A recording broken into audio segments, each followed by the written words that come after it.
Hello and welcome to Probeline, a production of GrassRoots Community Network. We want to thank our generous and community-minded sponsor, A&B Bank of Aspen, for graciously underwriting this show and making it possible. Probeline provides the opportunity for you to get to know candidates who are running in the March election for both council and for mayor, and they want to represent you. So let's get to know them. We're here with Emily Kolbe. Good afternoon. Thanks for coming. Thank you for having me. Yeah, I appreciate you making the time. I appreciate the time to be here. Thank you. So I have one question to start with. I'm curious how, since you want to represent people, how you define representation.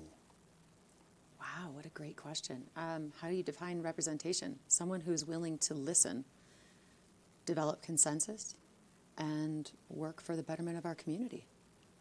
I'm here for you. And what do you do? You're representing a group, and the group doesn't agree.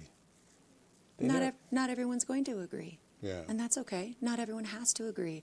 In fact, our ideas get stronger when we disagree and have the forum to be able to converse about it and make our ideas stronger and better. If we all agreed, there'd be no point of having 5 people on the council. And that's okay. What do you think about the strain of if you have some strongly held personal beliefs or opinions about what's right, and but the people you're representing may not think that way? Ultimately, I'm here to represent myself and my values. If that resonates with the community, that's great. And I hope that it does, and they would vote me in. If it doesn't resonate with the community, they have the option not to vote me in. Yeah. And that's okay. That's great. Yeah. Want to play a little game? Yes, sir. All right. Here's some questions that you get to pick. Okay. And then I'll read them. Without knowing what they are. Yeah. Yeah. And then we'll, the real test here is, do you grab from the left, the right, the center? The center far away. Yeah. Tell me about your most recent humbling experience. My daughter is applying for college, and I have watched her in the process of promoting herself to people who then judge her and determine whether she is worthy of acceptance or not. And she writes about herself, and she writes about her values, and she puts herself forth, and she doesn't close any doors because she is shooting for the stars, going after some of the most challenging institutions in our nation. And I watched her in this process, and here I am attempting to be elected as a city official and to represent this community, and this is very humbling. Mm-hmm. I have absolute reverence for the people who've done this before. They've put a lot out there, time, energy, themselves. It's a really lovely experience. Is this the first time running for elected office? It is. Yeah. Yeah. Yeah. Well, you've already mentioned it's humbling, but I'm curious what you've learned along the way as this campaign has gone. Has it gone the way you thought it was going to do, or? It's a lot of work. Yeah. It takes a lot of time. Yeah. I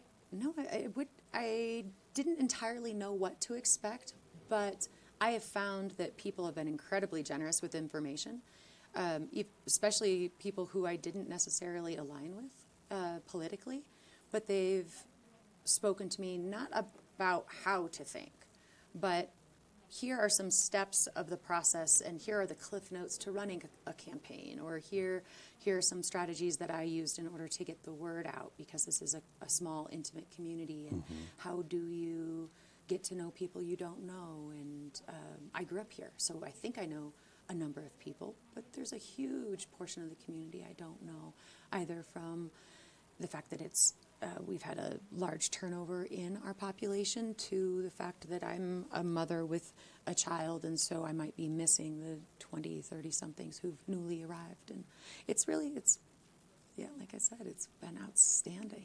What process. inspired you to run? A long time ago, Art Daly stepped up, and he was sitting in our restaurant, and I asked him a question of why he was running. He said, "Emily, it's an amazing exercise in learning about your community, and everyone should take a turn in learning about their community in this way and giving back." And it's that give back piece. I've had a lovely life here, and yeah, it's important to stay connected and to give back. So it wasn't necessarily an issue No, sir. that got you up, and Not at all. it was the opportunity. The opportunity. My daughter is, as I said, is a senior, and so she'll be moving on. So I'm going off to college with all, and knock on wood. And so here's a time that seems appropriate. I'll have some more time available, and I want to stay engaged. Great. Meaningfully. Yeah. Next. Ooh, I like this shuffle. I like this. How are we going to do that one? You didn't touch that one. You're very observant. Thank you. Well, this is something that you may not have experience with yet. Okay. But as a public servant, you have to either weave or separate a public and private life. How do you go about doing that? Great question. Yeah. I don't know yet, as you said. I have been told that I will never shop the same at a grocery store, and so to get ready for that. And I may not have the same privacy as I once enjoyed. Okay. I don't think this town is very private. It's Right. nature anyway. But I'll still enjoy the outdoors. I'll still go and exercise and enjoy this community. And I don't think I got into I'm not trying to hide from anybody or remain overly private.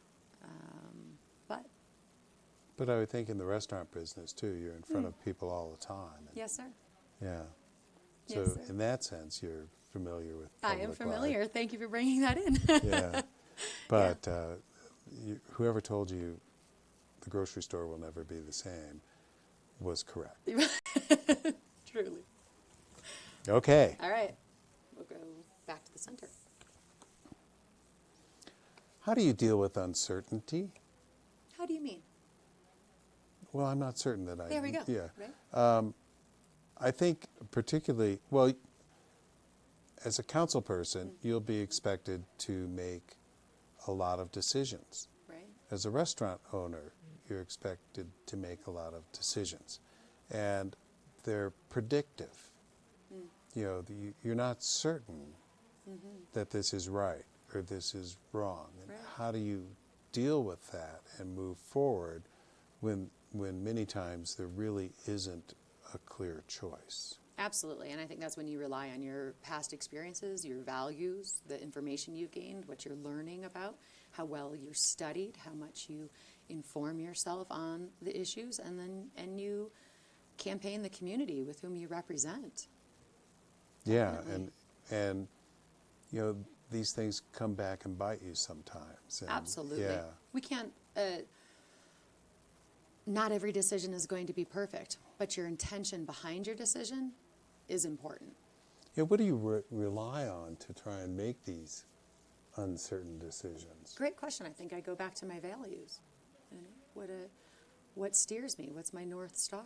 And for me, I hold pretty closely to that because that's something I can rely on. It's something that people can rely on about me, is that I value our small town character. I value having small business growth and development. I value our environment and our access to our public lands. I value a sense of autonomy and independence. And I value our families and our community and that feel. I value our youth. I'd like to see them included in our community. And not that they're not, but I mean, I'm Right. celebrated But those and are- enhanced. Yeah. Those are your North Stars, Yes, if sir. you will. Yeah. And how can council further that? I'm not entirely sure that council furthers that. I think what council does is ensures that those voices are heard and represented. I think we're not here to push our agenda. Instead, we are a reflection of those who elect us. So, yeah. Nice. Thank you. You sure? Oh, yeah. Okay, this is the one? For $500, Bob. It's not the double round yet. Okay. $250. Right. What do you think sets a successful person apart? Depends on how you measure success. Well, how do you measure success? Right. Yeah, how does one measure success? That's a value, again, back to values. What sets a successful person apart? Whether their actions align with their goals, and whether you're trying to reach those. It's working hard work, meeting opportunity, sometimes meeting luck, sometimes not. I think that success can be. That's a great question, because it's really an internal discussion about what your goals are, and it can be immediate and long term, and I think they're all valid. Yeah, and how do you keep on that track? I mean, what does someone bring to it to achieve those goals? You mentioned drive and hard work. Values. And, who's your team? Who do you surround yourself with, and how does that feel to you? And are you supporting them? Is somebody else lifted up because of your actions? And how does it resonate within your community? Are you doing good for more than just yourself? What is the end goal that you're really striving for, and keeping that in mind? I'm an athlete, so for me, I really look at success in a lot of ways. And do I wake up in the morning with a mindset of getting after it? Do I train hard? Do I support my team? Do I take care of my body so that it's in the best position to do the actions that I'm hoping that it will? And am I meeting the goals that are both mine and the team goals? Am I supporting the collectiveness of a team? And success. So I think that I set goals based on what's good for me and what's good for my counterparts and what's good overall. And I think that that preparation is a big part of that. What flavor athlete are you? I don't know what kind of athlete you are. Well, I've really enjoyed soccer throughout my whole life, but I love to ski. I'm both Nordic and Alpine. Currently, I swim every day. Well, I shouldn't say that. I swim 5 days a week. It's part of my regiment of it's almost like meditation, because you're in the pool all by yourself and getting to think through in your own lane. So I swim a lot. Bike, hike. I have 2 dogs. So it's athlete in the sense of joy, as opposed to... Now it is, yeah. I'm a little old. But you aren't currently competing in some currently. way. No, but I don't think it ever leaves you. And you used to compete in soccer? That's one. I competed in volleyball and soccer and swimming, ski team, volleyball. Mm-hmm. Yep. We did a lot. Yeah. Do you miss it? All the time. Well, no, I still do it. Yeah. I'm just more recreational than I am competitive at this point. Right. So we asked about what sets a successful person apart. Do you see yourself as being successful? Do you think of yourself as successful? Yes and no. Yeah. I have a wonderful daughter who is successful, and I take that as an extension of both myself and this community and my family. I have a lovely relationship with my mother and father and my siblings. I take that as a success in life. I'm healthy and happy and strong. I have a roof over my head. I have very few worries in that sense. I work hard. Yes, I'm divorced from my spouse, but we have a lovely relationship. He's incredibly supportive of who I am and this endeavor. I have a successful business that's been in Aspen for almost 20 years. And that's Brunelleschi's, yeah. How did you get into that? I was a teacher at the time, and my not at the time husband was looking for Gil Vandere was looking for a restaurant to open. Someone left town and left this shell of a restaurant, and he walked into it, took it over, and started the business.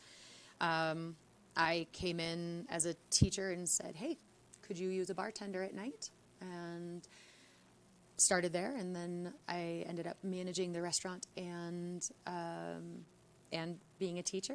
And a couple of years in, we had a child together. Couldn't really do the child restaurant and teaching, and That's so a lot. yeah, it was a lot. So we consolidated a bit, and restaurant and child and family. That's and wonderful. yes, I do miss teaching. What did you teach? 8th grade English here. And how long did you do that? I was only in 8th grade English for a year, and then I moved on to the Gifted and Talented program. But I taught as an early childhood educator in Michigan for quite a while. Wonderful. Yeah. Okay.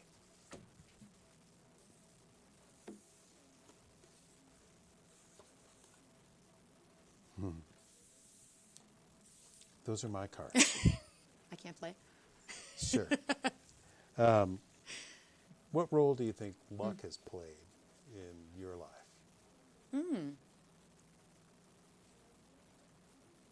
A lot.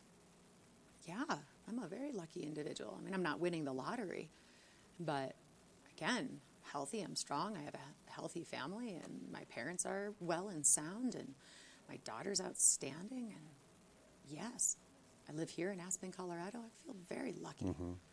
I'm number 1 on the ballot position, so come on. So you get to be first. I get to be first. Yeah. Yeah, my name's There you first go, being position. Why competitive not? again. There we go. And what about in your success? You know, I've had some ups and downs, and that's okay. I've learned I rarely make the same mistake twice, so that's okay. Luck is still there. I'm still lucky. I have met great people who have helped shape me, who've helped give me guidance, who've supported me when times didn't go as well.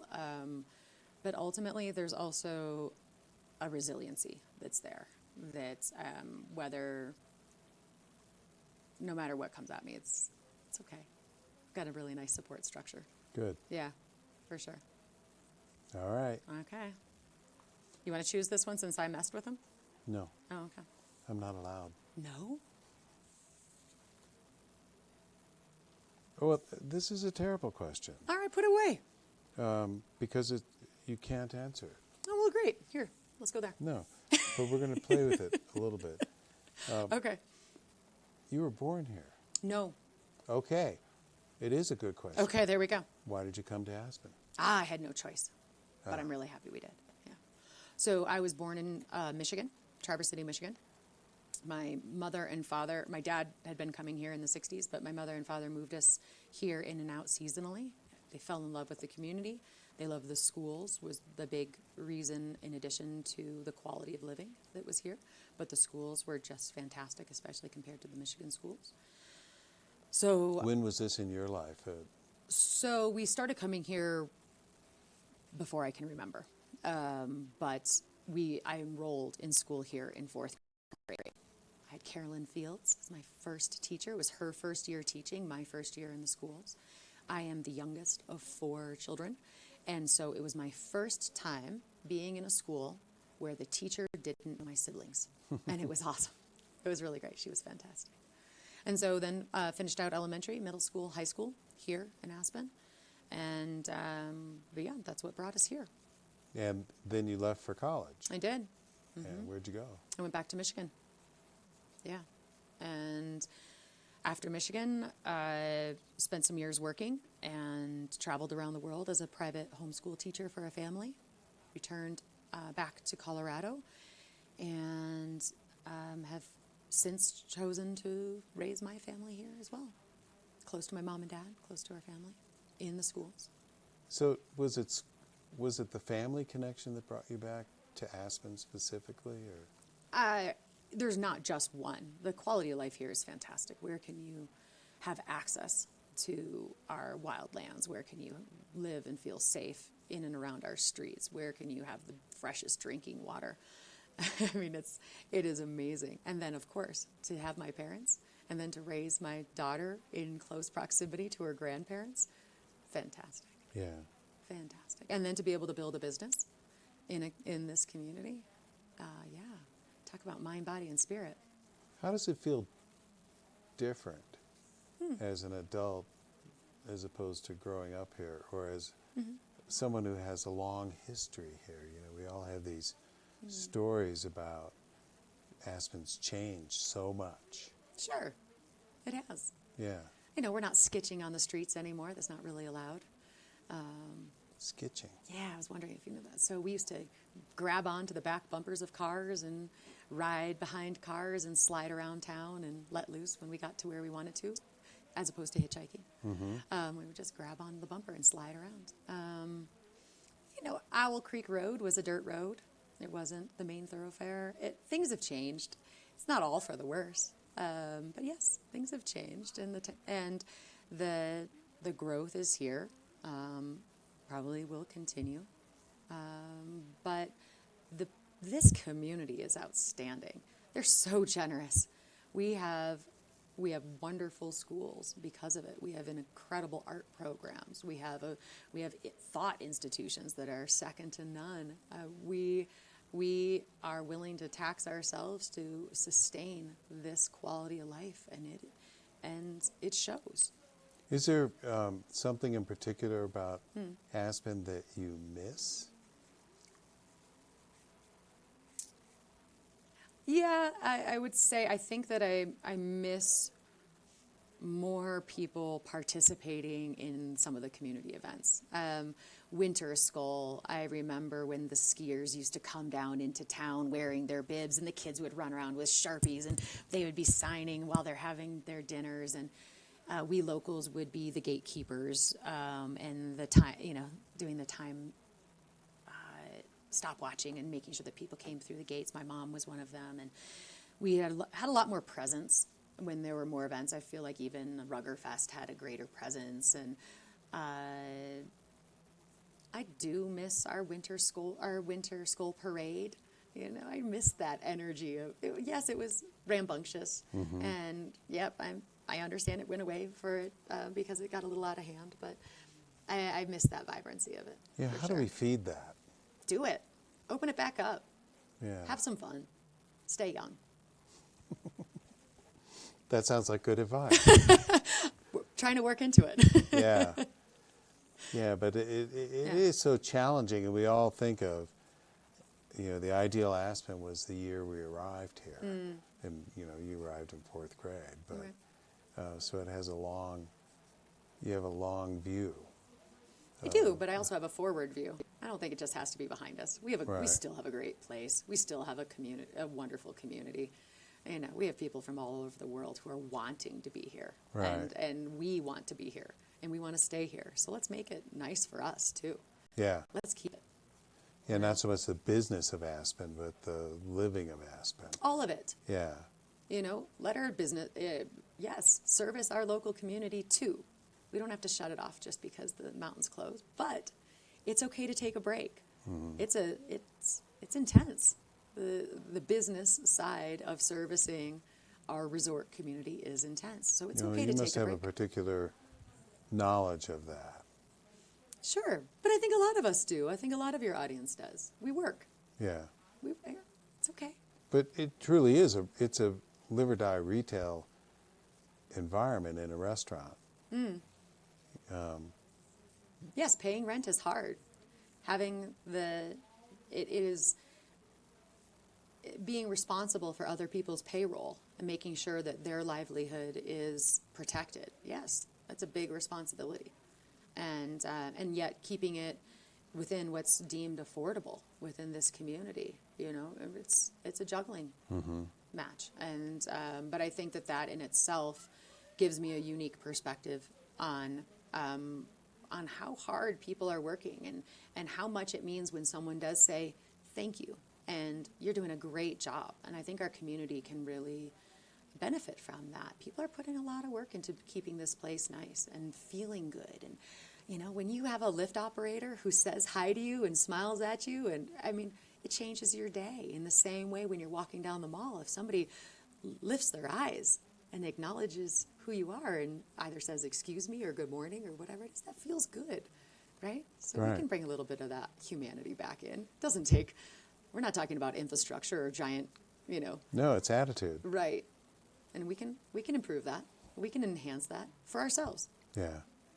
Yeah. Well, there's so much pressure sometimes that attitude can be hard to maintain, but you got to work at it. You got to work at it. You know, I shouldn't digress, but why? my father was in the food business in a variety of different ways. And the two bits of advice he wanted to give me later on in life was, don't smoke. So, you know, I should quit smoking. Never open a restaurant. Oh, I got the same advice from my uncle who's in the food service business. Yeah. Because it's an act of passion. You know, you work a lot harder than oftentimes the salary or the return deserves. You have to be passionate about it. Much like public service. Much like public service. Good job of weaving that in. Thank you. I'm not getting in this to make money. Right? This is not, this takes a lot more than that. But it is passion and it is work ethic. And, you know, food service is a misnomer. If I knew that I had to be an electrician, a plumber, a dishwasher, you know, a financial manager, an HR manager, an emotional manager, a psychiatrist, a schedule, I mean, there's a lot that goes into it, and it's really different. Yeah. But it's lovely, too, to have that access point, that where people can count on that you're there, and they can come in and see you, and they can have those moments. Yeah, it's a great community point, for sure. That's great. Thank you. Last question. Okay. What's the one thing you wish you knew earlier in your career? And we have 2 minutes. Wish I knew earlier in my career. Teaching doesn't pay. I would love to change that for teachers. Yeah. Yeah, that would be, I really think that they are phenomenal citizens. And thank you for what you do. Yeah, well, that's true. But from your, you know, this is sort of a growth question at the same time. You know, like I can think of things, but this isn't my program, that I wished I'd done or knew that when I was young, that I know now. I wish that I thanked my mother and father a lot more. They are amazing people, and I'm really, really happy that they embedded me with the values that I have. I'm really grateful. I wish that I had said thank you a lot more. Yeah, definitely. And I was lucky that I had really great family by choice, you know, other people in the community who also took me under their wing. But parents, coaches, friends, extended family, thank you all. Thank you. Wonderful. Thank you. Thank you. Thank you for your time. Yeah, Appreciate this I opportunity. appreciate you coming in and talking with us, or me. With you. And the larger us. Hello. And yeah, thank you very much. And you. Thank you. Okay. Well, that concludes another episode of Probeline, a production of GrassRoots Community Network. Again, thank you to A&B Bank of Aspen for making this possible, and for you to be viewing this. Now, you can support GrassRoots Community Network in a variety of different ways. You can donate online, you can volunteer, or you can produce your own show. So thank you for viewing this, and well, know Aspen, watch GrassRoots.